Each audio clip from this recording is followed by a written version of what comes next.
오늘 본문을 우리 묵상하기 전에 제 스스로 한번 질문해 봤습니다. 나는 얼마나 한 주간을 기쁘게 살았나? 돌이켜 보는데 갑자기 깊은 찔림이 생기더라고요. 제 옆에 굉장히 스타일이 좋으신 목사님 한 분이 제 옆자리에서 사역을 하십니다. 그 목사님이 주중에 저에게 딱 이런 별명을 하나 지어 주셨어요. 이렇게 워딩 그대로 옮기면 이렇습니다. 제 옆에는 투덜이와 똘똘이가 있습니다 였어요. 여러분, 스머프 중에 투덜이와 똘똘이 아십니까? 그 스머프 애니메이션 중에 가장 부정적인 사람들이 이 두 사람입니다. 그런데 저보고 투덜이와 똘똘이라는 거예요. 제 자신을 많이 돌아보게 됐습니다. 내가 그렇게 불평불만이 많았나? 내가 그렇게 똑똑한 척하면서 투덜투덜 거렸나? 생각해 보니까 맞는 것 같았습니다. 그럼 내가 최근에만 그랬나? 좀 돌이켜 봤습니다. 신대원 다니던 시절에 제가 신학생이었음에도 불구하고 방에서 제가 굉장히 불평을 많이 했던 것 같아요. 같은 방을 쓰던 형님이 야, 너는 왜 이렇게 불평이 많냐? 너는 이 신대원에 들어온 거에 대한 감사함이 없어서 그래. 한 삼수는 해봐야 돼. 이런 말을 저에게 했었습니다. 여러분, 불평하는 말이 듣기가 좋습니까? 아니면 듣기가 힘듭니까? 힘들죠. 죄송합니다. 제가 그동안 불평하는 삶을 살아왔는데 이번 기회를 빌어 사과의 말씀을 드립니다. 우리 서로에게 한번 물어봅시다. 우리 공동체는요, 우리 자신을 비춰주는 거울이죠. 사실 제 옆에 계시는 목사님이 저를 비춰줘서 내가 정말 투덜이와 똘똘이처럼 살았구나 이 생각을 했는데, 우리 옆에 있는 지체들에게 이렇게 한번 물어보겠습니다. 나 오늘 어때? 별로 물어보고 싶지 않은 분들이 많은데 물어보나 마나죠. 별로 좋아 보이지 않아요. 제가 이 자리에 올라올 때마다 긴장이 돼서요, 자꾸만 화장실에 갔다 오고 싶은 마음이 들어요. 왜냐하면 이 자리에 서서 여러분의 얼굴을 대면하면 거의 한 70%는 투덜이고요, 한 30%는 똘똘이 같은 표정으로 앉아 계시기 때문에 이 자리가 보통 힘든 자리가 아닙니다. 여러분, 나중에 한번 리더가 되시면 여기서 기도하실 수 있는 기회가 생기는데 장난 아니에요. 그냥 보면 여기가 분명히 교회인데, 교회는 하나님의 나라와 같아야 되는데 기쁨은 온데간데 없고, 그래 한번 얘기해봐, 약간 이런 느낌의 그런 표정으로 우리가 주일에도 예배당에 나와서 앉아있게 될 때가 참 많은 것 같습니다. 그런데 참 안타까운 것은 세상을 살다 보면 정말로 기뻐하고 감사할 만한 일들보다는 돌이켜보면 정말 원망하고 또 불평하고 또 염려할 만한 일들이 기뻐할 일보다는 더 많은 것 같습니다. 그리고 또 기뻐할 만한 일들은 순식간에 지나가고 불평과 원망은 오랫도록 우리의 마음에 남는 것 같습니다. 오늘 바울은 빌립보 교회를 향해서 이렇게 인사를 시작합니다. 나의 사랑하는 형제, 그리고 나의 기쁨, 나의 면류관이라고 이야기합니다. 바울은 빌립보 교회를 생각할 때 마음이 굉장히 기뻤다라고 이야기를 합니다. 그리고 또한 동시에 빌립보 교회를 향해서 기뻐하라라고 말을 합니다. 여러분, 그 서신서를 읽으실 때 초점을 잘 맞춰야 합니다. 바울이 기뻐하라고 하는구나, 그럼 기뻐하면 되겠네, 이것이 아니라 이 빌립보 교회에게 왜 기뻐하라고 하는지를 살펴야 됩니다. 여러분, 내가 충분히 막 기뻐하고 있는데 이렇게 너무 행복하다 막 이렇게 기뻐하고 있는데 기뻐하십시오 이런 말을 여러분 하겠습니까? 그렇지 않아요. 빌립보 교회는 바울로부터 많은 칭찬을 받습니다. 없는 가운데서도 바울의 선교 사역을 위해서 후원도 열심히 하고요, 든든한 동역자로서 역할을 합니다. 바울이 굉장히 빌립보 교회를 기뻐했습니다. 그러나 바울이 빌립보 교회를 향해서 기뻐하라, 제가 다시 말씀드립니다, 주 안에서 항상 기뻐하십시오, 이렇게 권면의 말을 마지막으로 할 만큼 이 빌립보 교회 안에는 기쁨이 별로 없었다라는 뜻이기도 합니다. 오늘 본문을 보게 되면 여러 가지 기쁨에 대한 이야기들이 나오는데, 기쁨을 원어로 찾아보면 그 단어가 카라라고 합니다.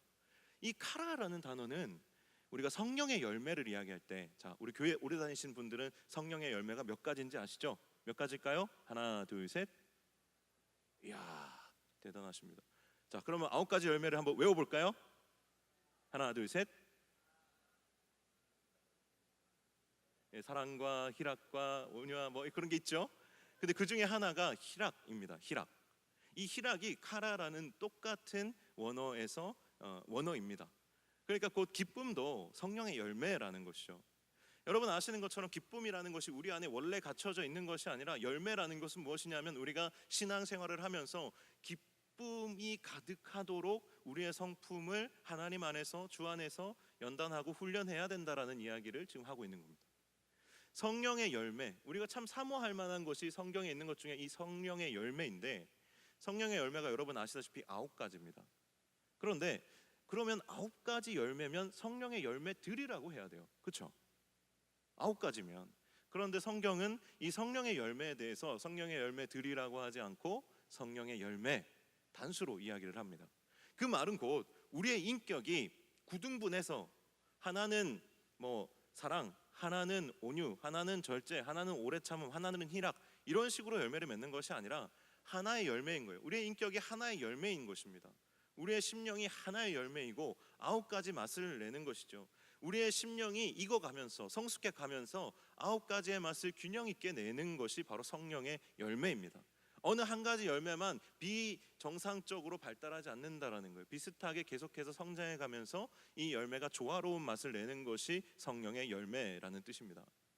그러면 여러분, 만약에 여러분의 삶에 기쁨이 없다, 그렇다면 기쁨이 없는 것으로 끝나는 것이 아니라 우리가 성령의 열매를 사실은 맺지 못하고 있는 그런 상태에 처해 있다라고 생각하시면 됩니다.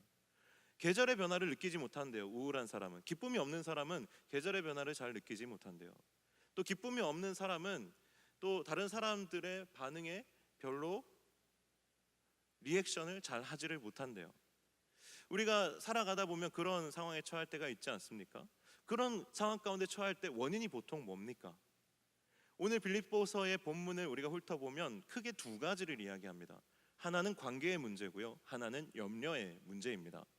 우리의 삶에서 기쁨을 빼앗아 가는 것은 저는 이 2가지가 가장 큰 거라는 생각을 오늘 본문을 보면서 했습니다.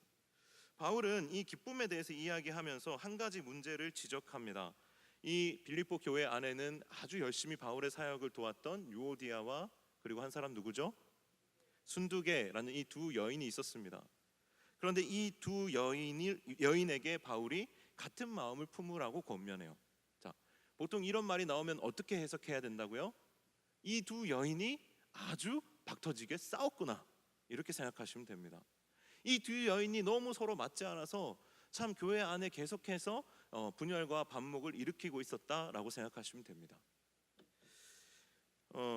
그런데 이 여인들은 원래 바울과 함께 아주 열심히 빌립보 교회 안에서 동역했던 사람들입니다. 그런데 함께 이렇게 아름답게 동역할 때는 그 교회가 천국이었을 겁니다. 그런데 이 2 사람의 관계가 틀어지기 시작하자 이 빌립보 교회는 어떻게 변했을까요? 지옥과 같이 분명히 변했을 것입니다. 바울이 빌립보 교회에 편지를 쓰지 않으면 안 될 정도로 이 2 사람의 이름을 명확하게 언급하지 않으면 안 될 정도로 이 교회의 상황이 심각했다라는 겁니다. 잠언에 보면 이런 말씀이 있습니다. 17장 1절에 마른 떡 한 조각만 있고도 화목한 것이 제육이 집에 가득하고도 다투는 것보다 나으니라. 여러분, 우리 집이 아무리 풍족해도요, 우리 집에 매일같이 아줌마가 오고 아저씨가 와서 청소와 모든 집안 살림을 다 해주고, 그리고 또 운전기사가 딸려 있고, 그렇게 이 집이 하나 부족한 것 없이 풍족하다 합시다. 하지만 그 집 안에 가족들 간의 관계가 깨어져 있다면 그곳은 곧 바로 지옥일 것입니다. 이 유오디아와 그리고 순두계에 대해서 이야기할 때 신학자들은 이 유오디아가 유오디아스라고 해서 남자일 수도 있다라고 이야기를 합니다. 부부 관계일 수도 있다라는 거예요. 여자 둘일 수도 있고 부부 관계일 수도 있다고 얘기하고요. 그리고 이 2 사람 중에 한 명은 빌립보 교회 개척 멤버인 자주장사 루디아일 수도 있다, 이렇게 추측을 합니다. 바울이 이 2 사람의 관계에 대해서 더 이상 언급하지 않습니다. 그런데 바울은 이름을 언급한 이상 이 사람에 대한 구체적인 잘못을 지적할 법도 한데 이 2 사람의 잘못에 대해서 더 이상 이야기하지 않아요. 그 말은 곧 이 2 사람이 딱히 잘못한 건 없다라는 거예요. 이 2 사람이 각자 자기의 주장을 가지고 있지만 이 2 사람이 그 자기의 주장을 가지고 죄를 짓고 있는 것이 아니라 공동체를 깨뜨리고 있는 것이 문제라는 겁니다. 우리 그런 거 있잖아요. 우리가 서로 맞지 않기 때문에 저 사람이 특별히 뭘 잘못한 건 아니에요. 그러나 이 사람과 저 사람이 의견이 다르기 때문에 하나님을 사랑하는 방식이 다르고 공동체를 세워가려는 방식이 다르고 방향이 다른 열심을 가지고 있다 보니까 이 두 사람과의 관계가 멀어지게 되는 것이죠. 우리가 사역을 할 때 보면 둘 다 아주 열심히 있는 지체들인데 둘 사이가 별로 안 좋은 경우들을 보게 됩니다. 바로 이 유오디아와 순두개와 같은 관계라고 할 수가 있습니다. 바울은 이 두 사람을 향해서 같은 마음을 품으라라고 말합니다. 여러분, 공동체는 이 같은 마음을 품는 훈련을 하기에 굉장히 좋습니다. 같은 마음을 품는다는 것은 아주 이데올로기적으로 똑같은 생각을 하라는 뜻은 아닙니다. 그 사람의 다름을 인정해주고 관계의 삼각형 안에서 나와 그리고 그 사이에 계신 예수 그리스도를 바라봄으로 하나가 되면 되는 것입니다. 그냥 모든 사람이 생각이 똑같고 모든 사람의 결론이 똑같은 공동체가 좋은 공동체가 아니라 사실은 서로의 색깔이 서로 잘 어우러져서 예수 그리스도의 덕을 세우는 데 이른다면 그것이 가장 아름답고 좋은 공동체라 할 수 있을 것입니다. 오늘 바울도 그것을 기대하고 이 사람들에게 이 순두개와 유오디아가 한 마음을 품도록 도우라라고 또한 이야기하고 있습니다. 오늘 바울은 이 두 사람의 관계를 회복하기 위해서 너희가 가서 도와주어야 한다라고 말합니다. 그러면서 말하기를 나와 멍에를 같이 한 내게 구하노니 복음에 나와 함께 있으던 저 여인들을 도우라고 말합니다. 여러분, 앞에 두 사람은 서로 마음이 잘 맞지 않아서 마음을 합하라라고 이야기하고 지금 4장 3절에는 나와 멍에를 같이 한 너희에게 구하노니 나와 멍에를 같이 한 내게 구한다라고 이야기합니다. 자, 이게 지금 대비되는 장면입니다. 이 두 사람은 유오디아와 순두개는 서로 갈등하고 있어요. 의견이 맞지 않아서. 그런데 바울과 아주 멍에를 같이 하고 있는 마음을 같이 하고 있는 사람들이 있었다라는 거예요. 자, 여러분, 이 두 차이가 이 짧은 두 구절 안에 대비를 이루고 있습니다. 여러분, 혼자서 소 한 마리가 보통 멍에는 사실 사람이 지는 게 아니죠. 소가 지는 것인데 소가 멍에를 지고 혼자서 밭을 갈면 하루에 갈 수 있는 밭의 평수가 한 500평 정도 된답니다. 그런데 소 두 마리가 함께 멍에를 지고 밭을 갈면 하루에 몇 평 정도 갈 수 있을까요? 자, 나는 농부가 아니기 때문에 이거에 대한 답을 잘 알 수는 없겠죠. 한 2,000평 정도를 하루에 갈 수 있답니다. 이게 제곱이 되는 거죠. 그죠? 두 마리가 4배의 분량의 열매를 맺는다라는 겁니다. 공동체 안에서 관계의 회복이 그래서 중요합니다. 나 혼자 열심히 해서 내 방향대로 열심히 해서 열매를 거둘 수 있습니다. 내 의견이 옳다고 해서 내 의견을 주장해서 그렇게 해낼 수도 있습니다. 그럼 그렇게 얻어낸 열매와 내가 생각과 뜻이 다르지만 예수 그리스도를 바라보고 서로 조화롭게 마음을 합했을 때 세워지는 사역의 열매와 또 하나님이 더 풍성하게 해주시는 은혜는 그것의 최소한 4배는 된다라는 겁니다. 그리고 예수님께서 말씀하시기를 수고하고 무거운 짐진 자들아 다 내게로 오라 내가 너희를 쉬게 하리라 나의 멍에는 쉽고 가벼우니라고 말씀하셨습니다. 예수님께서 또한 그 멍에를 함께 저어주시는 것이죠. 소가 멍에를 질 때 방향이 있습니다. 오른쪽과 왼쪽이 있습니다. 왼쪽에 있는 소를 안소라고 합니다. 안소를 주로 힘이 더 센 소에게 그 자리를 줍니다. 예수님께서 그 자리를 감당해 주시는 겁니다. 우리는 옆에 줄을 서서 그 멍에를 나눠지기만 하면 되는 것입니다. 성경은 계속해서 그리스도와 함께 그리고 사랑하는 동역자들과 함께 교회를 세워가고 그리고 또한 신앙생활을 해나갈 것을 권면합니다. 혹시 생각이 다르기 때문에 어려움을 겪고 있는 분들이 계시다면 마음이 잘 맞지 않아서 어려움을 겪고 있는 분들이 계시다면 너무 그 사람들을 나와 같은 생각으로 변화시키려고 하지 말고 그 사람을 있는 그대로 인정하고 그 사람의 모습 그대로 함께 동역해 보십시오. 저도 사역을 하다 보면요 저랑 정말 잘 맞지 않는 사람들을 만나게 됩니다. 제가 막 인격이 정말 더러워서가 아니라 서로 정말 생각이 다르고 성향이 다르고 기호가 다르고 그래서 뭔가 더 가까워지려고 노력하면 노력할수록 오히려 점점 더 관계가 어려워지는 경우들도 있습니다. 그럴 때는요 그 사람의 다름을 인정하고 그 사람과 나 사이의 거리를 존중해 주는 것도 공동체가 하나 되는 또 다른 방식일 수 있습니다. 무조건 힘들고 어려운데 살을 붙여놓고 계속 부대끼게 할 필요가 없다라는 겁니다. 물론 우리가 그리스도 안에서 품어야 되는 부분들이 있습니다. 하지만 또한 존중해줘야 되는 부분들이 있다는 얘기를 말하는 겁니다. 여러분, 서로를 존중하는 가운데 공동체가 하나 됩니다. 무조건 살을 맞대고 부비고 한다고 해서 다 하나 되는 것이 아니라 서로를 정말 진심으로 사랑하고 또한 존중하려고 할 때 이 공동체가 하나가 되어지는 것입니다. 여러분, 결혼도 마찬가지입니다. 세상에서 가장 친밀한 공동체는 아마 결혼일 것입니다. 그런데 연애와 결혼이 다른 부분이 있습니다. 연애할 때는 내 개인의 시간이 그래도 어느 정도 보장이 됩니다. 그래서 그 사람을 만날 때에도 여유가 있습니다. 그런데 여러분, 결혼하면 어떤지 아십니까? 이 두 사람이 서로 따로 시간을 떼어서 여유를 두기가 어렵습니다. 그리고 아이를 이제 출산하기 시작하고 함께 육아를 시작하게 되면 서로 점점 더 여유가 없어집니다. 그래서 직장에서 또 육아에서 에너지를 다 쏟고 저녁에 두 사람이 만나면 이 두 사람은 불꽃 튀게 싸울 수밖에 없는 거예요. 서로를 향해서 내어줄 수 있는 여유가 전혀 없는 겁니다. 그래서 우리는 결혼하기 전에 혹은 우리의 인생을 살아가면서 그 사람을 있는 그대로 존중해 주는 법을 말씀 안에서 또 성령 안에서 배워가지 않으면 사실 우리는 한 가정을 아름답게 이루고 귀한 열매를 맺는데 굉장히 미숙한 채로 가정을 출발할 수밖에 없습니다.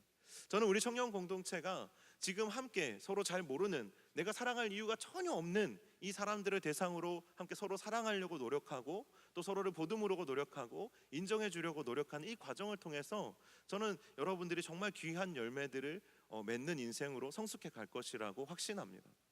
여러분들이 정말 그런 것들을 통해서 여러분의 개인의 삶뿐만 아니라 공동체뿐만 아니라 여러분이 앞으로 이루어갈 가정들도 그렇게 아름다운 이 시대의 소망이 되는 은혜의 저장소가 되는 가정을 세워가는 여러분 되시기를 주님의 이름으로 간절히 축원합니다. 오늘 바울은 어떠한 상황 가운데 있어도 그럼에도 불구하고 기뻐하라라고 말을 합니다. 그것을 그냥 한 번 얘기하는 것이 아니라 거듭해서 기뻐하라, 다시 말하노니 기뻐하라라고 이야기합니다. 어떻게 이런 상황에서 기뻐할 수가 있겠습니까? 공동체 안에서 두 사람이 박터지게 싸우고 있어요. 그리고 한 사람 한 사람의 삶이 다 염려로 가득해요. 그런데 도대체 도무지 어떻게 기뻐하라는 겁니까? 바울은 우리가 잊어버리고 있는 기뻐할 이유들에 대해서 다시 한번 깨우쳐 주고 있는 것입니다. 그냥 무조건 도저히 기뻐할 수 없는 거에 대해서 기뻐하라라고 얘기하는 것이 아니라 우리가 잊어버리고 있는 기쁨에 대해서 회복하라라고 이야기를 하고 있는 것입니다. 우리가 서로 언성을 높이고 자기가 옳다고 주장하다 보면 잊어버리는 것이 있습니다. 뭐죠? 내가 1만 달란트 빚진 자였다라는 사실입니다. 내가 사실은 하나님의 정말 한량 없는 은혜를 먼저 받은 사람이라는 사실을 우리는 기억해야 합니다. 여러분이 잘 아시는 찬양 중에 무화과 나무 잎이 마르고라는 찬양이 있습니다. 무화과 나무 잎이 마르고 포도 열매가 없으면 감람나무 열매 그치고 외양간 송아지 없어도. 그래서 이제 그 뒤에 가사가 난여호하로 즐거워하리 난여호하로 즐거워하리 이렇게 가는데 끝에 구원의 하나님으로 인하여 즐거워하리로다 라고 끝이 납니다. 이것은 하박국서에 있는 말씀을 따다가 찬양으로 곡조를 붙여 만든 것입니다. 그 마지막 부분이 뭐냐? 바로 구원의 하나님으로 인하여 기뻐하리로다예요.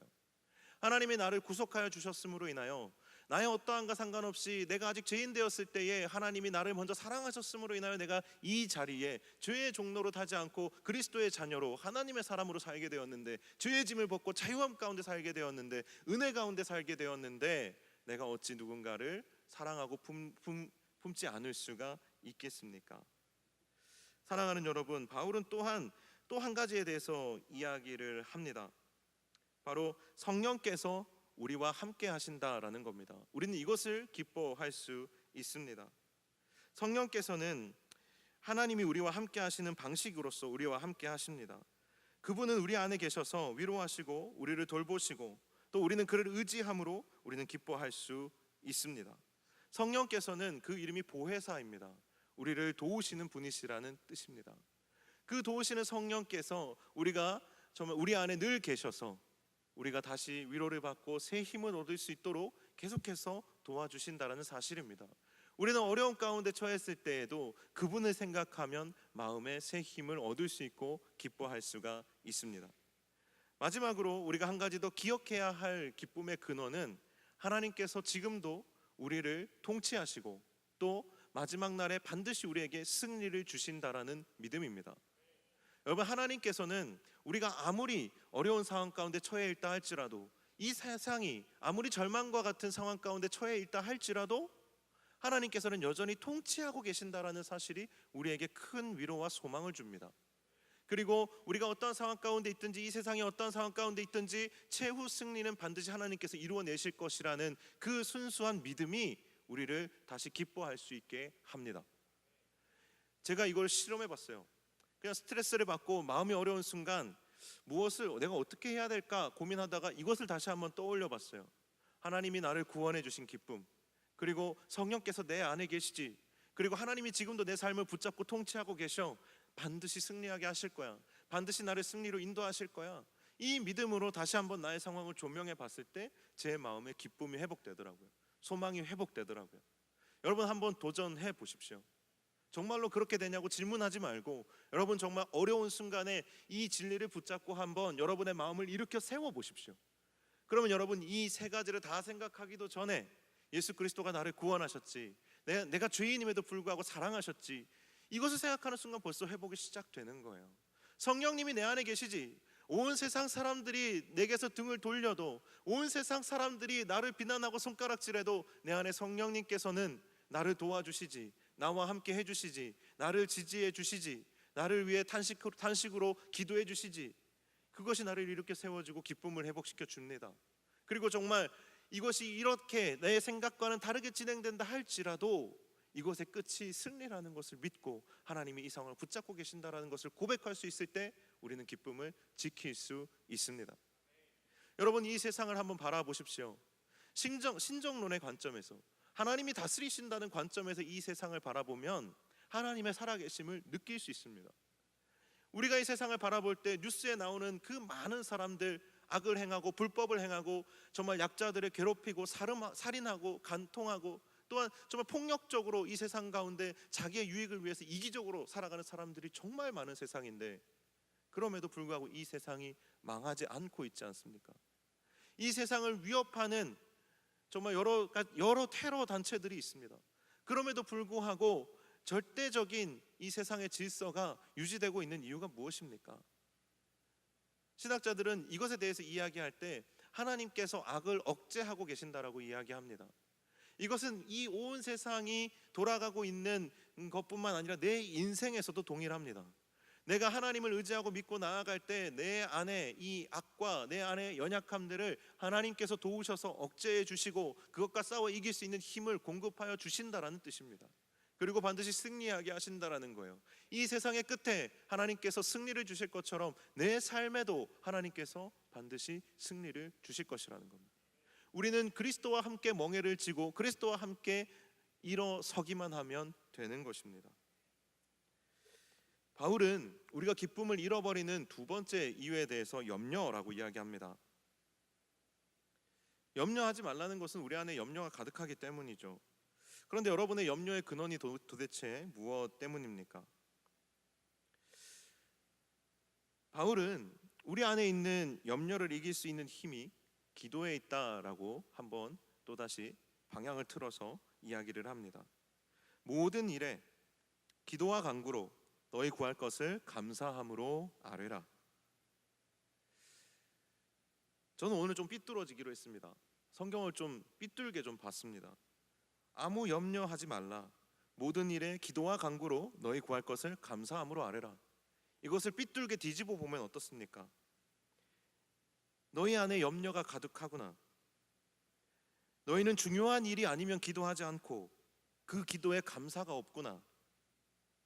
너희는 중요한 일이 있을 때만 기도하느냐. 어려운 일이 생기고 마음의 원망과 불평이 가득할 때만 기도하느냐. 사랑하는 여러분, 우리의 기도는 어떻습니까? 원망과 불평이 가득할 때만 기도하지 않습니까? 염려가 가득할 때만 기도하지 않습니까? 사랑하는 여러분, 염려를 이기려면 우리 안에 기도의 문이 활짝 열려야 합니다. 우리가 사는 세상은 염려로 가득한 세상입니다. 우리가 염려하고 있는 대부분의 문제는 사실 먹고 사는 문제들입니다. 어떤 사람이 염려에 대해서 연구를 했습니다. 아마 여러분 많이 들어보셨을 겁니다. 사람들이 염려하는 모든 그 염려의 부분들을 퍼센티지로 나눠봤더니 96%가 사실 염려할 필요가 없는, 염려해봤자 소용이 없는 일이었다라고 합니다.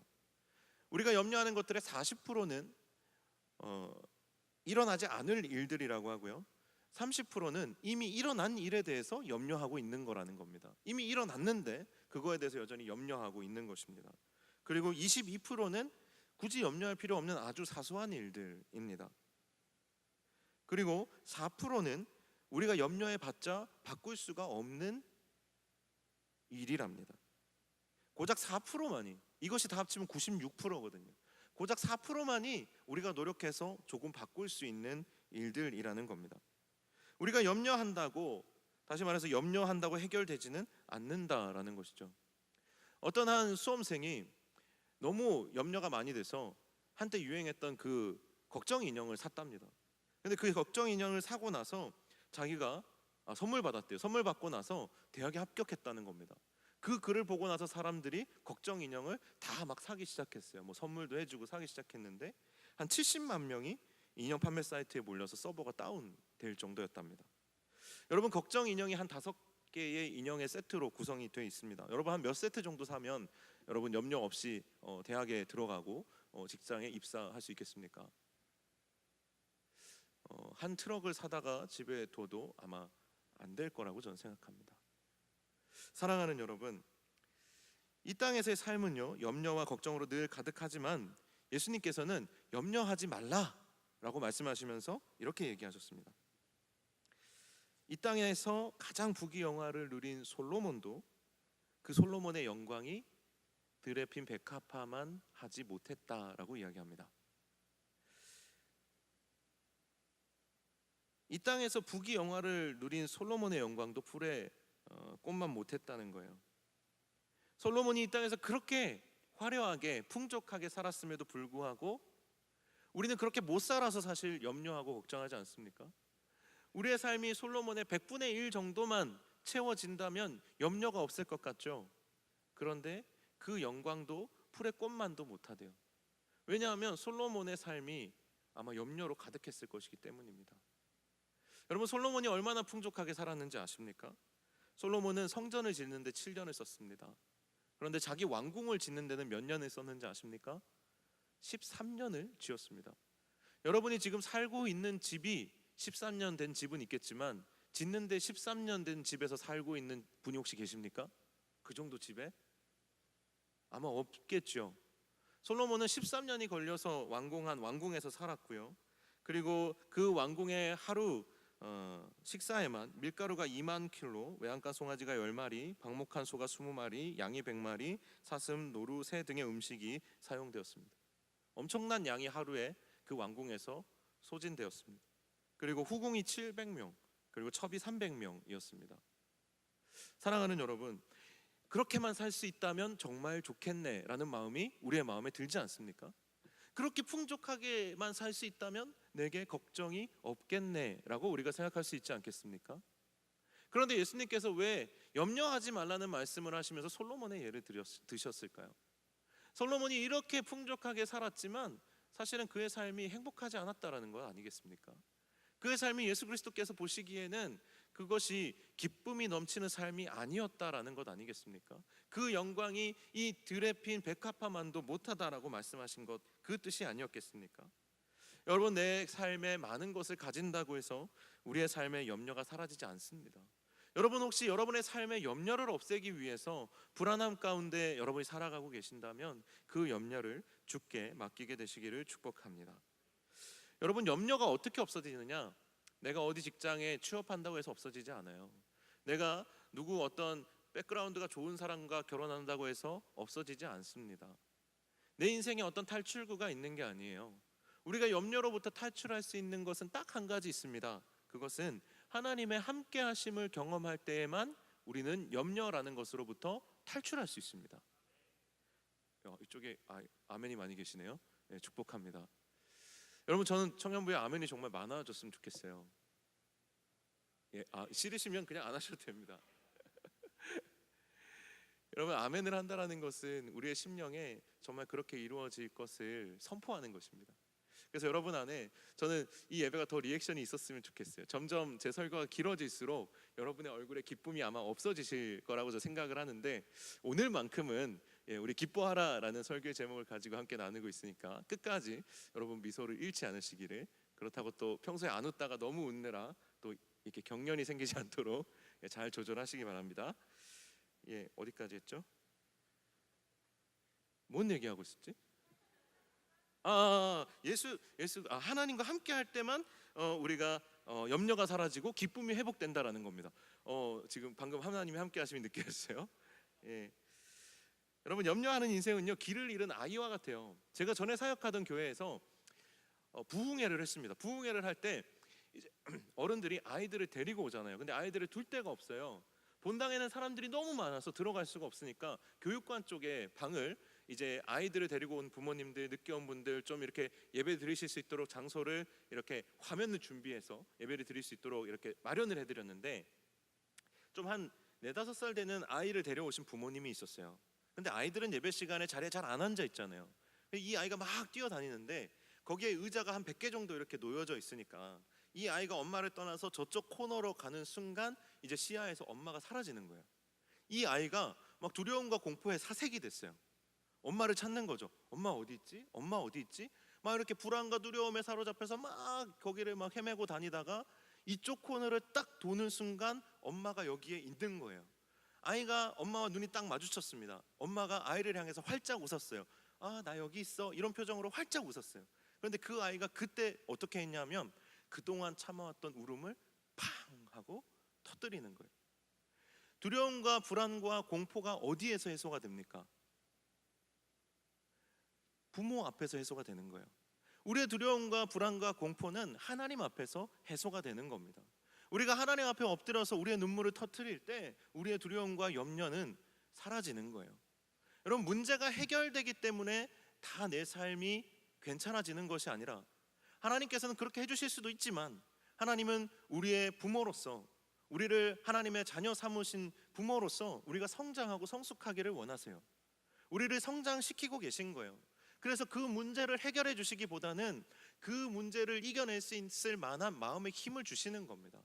그래서 우리가 하나님 앞에 간구하고 나아갈 때에, 하나님께 기도하며 나아갈 때에, 감사하며 나아갈 때에 하나님께서는 우리의 마음의 생각을 지켜주신다라고 이 빌립보서는 이야기하고 있는 것입니다.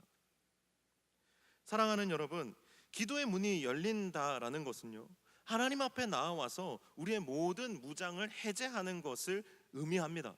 하나님 앞에 나와서 기도하는데 세상 사람들 앞에서와 똑같은 모드로 기도한다면 기도의 문이 열리지 않을 것입니다.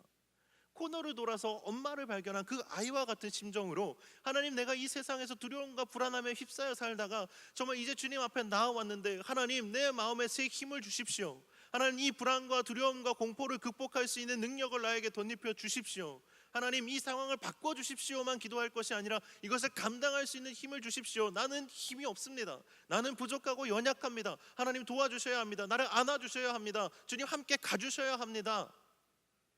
사랑하는 여러분, 어린아이와 같이 하나님 앞에 나아가서 모든 무장을 해제하고 하나님의 얼굴을 배우고 나면 우리는 그 안에서 위로를 받고 평안을 얻습니다. 여러분, 기도의 문을 열어야 합니다. 여러분, 하나님 앞에서 여러분 울어본 적이 있습니까? 여러분의 마음을 토해본 적이 있습니까? 여러분, 그러면 마음이 시원해지고 깊은 위로가 임하고 힘을 얻습니다. 기도의 문을 열고 기도의 능력을 경험했느냐 안 했느냐는 이 신앙생활의 아주 중요한 전환점입니다. 내가 신앙생활을 한다고 이 예배당에 나와 있지만 한 번도 정말 하나님 앞에 이렇게 부모를 만난 어린아이처럼 물어본 적이 없는 사람은 그 신앙의 기도의 문이 아직 열리지 않은 것입니다. 저는 믿기는 하는데요, 기도는 못해요. 여러분, 이것은 아주 시급한 문제입니다. 아이가 태어났는데, 우리가 그리스도인으로 거듭났는데 기도를 못한다는 것은 아이가 태어났는데 호흡을 못하는 거랑 똑같습니다. 우리가 그리스도인으로 거듭 태어났을 때 정말 이 부모 앞에서 울 수 있는 경험이 필요합니다. 부모 앞에서 정말 모든 것을 전적으로 의존하면서 의탁하면서 기도하는 경험이 필요하다라는 겁니다. 여러분 혹시 정말 나는 믿기는 하는데 기도는 못해요 라는 기도에 자신이 없는 마음들이 있다면 여러분 화요일에 우리 오버플로우 기도회가 8시에 있습니다. 여러분 다 오셔서 함께 기도하시고, 우리 장년분들은 금떨 우리 금요일에 8시 기도회가 있습니다. 여러분 오셔서 정말 눈물로 아버지 앞에 서는 시간을 영적인 기도의 영적 호흡을 회복하는 여러분 되시기를 축복합니다.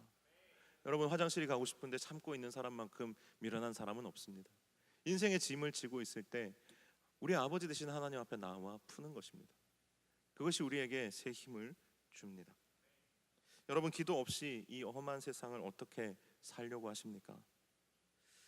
바울은 모든 일에 기도와 간구로 감사함으로 하나님께 아뢰라 라고 이야기하고 있습니다. 여러분 감사함으로 구하면 다 들어주십니까?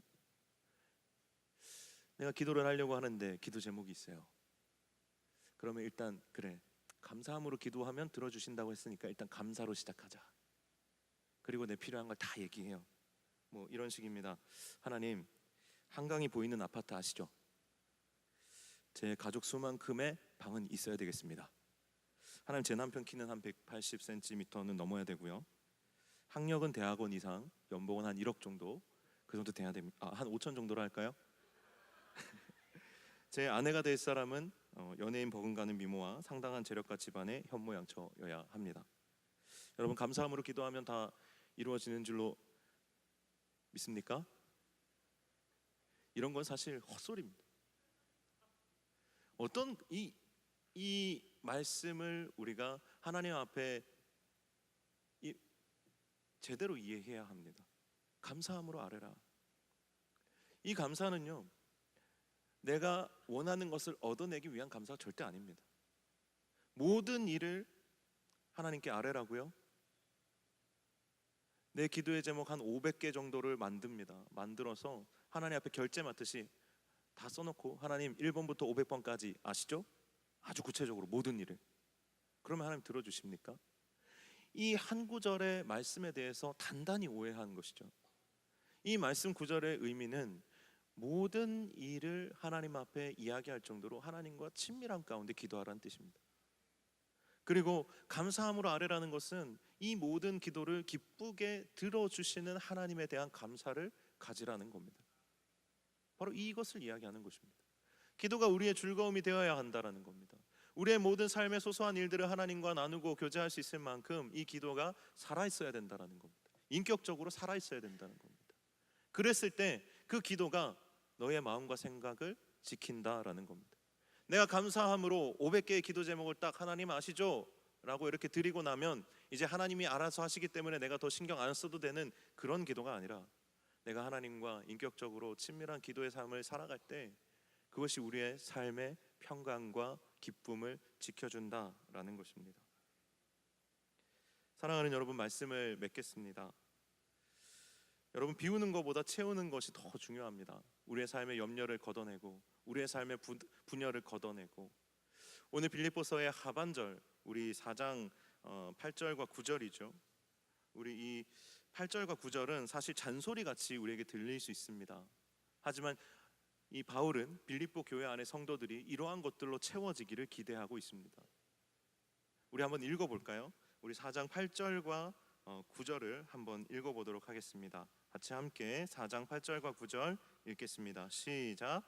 끝으로 형제들아, 무엇에든지 참되며 무엇에든지 경건하며 무엇에든지 오르며 무엇에든지 정결하며 무엇에든지 사랑받을 만하며 무엇에든지 칭찬받을 만하며 무슨 덕이 있든지 무슨 기림이 있든지 이것들을 생각하라. 너희는 내게 배우고 받고 듣고 본 바를 행하라. 그리하면 평강의 하나님이 너희와 함께 계시리라. 아멘. 저는 여러분이 성령의 열매를 맺게 되시기를 축복합니다. 기쁨으로 성령의 9가지 열매를 함께 그 맛을 내는 여러분들 되시기를 축복합니다. 그리고 바울이 이야기하는 염려와 근심을 덜어내고 그 후에 이제 어떻게 살아야 될지 어찌할 바를 모르는 것이 아니라 이 4장 8절의 가르침과 같이 무엇에든지 참되게 사는 여러분 되시고 또 경건함으로 살아가는 여러분들이 되시고 또 정결하게, 또 사랑받을 만하게, 칭찬받을 만하게, 또 그리스도의 덕을 세우는 여러분들의 삶이 되시기를 주님의 이름으로 간절히 축원합니다. 아멘.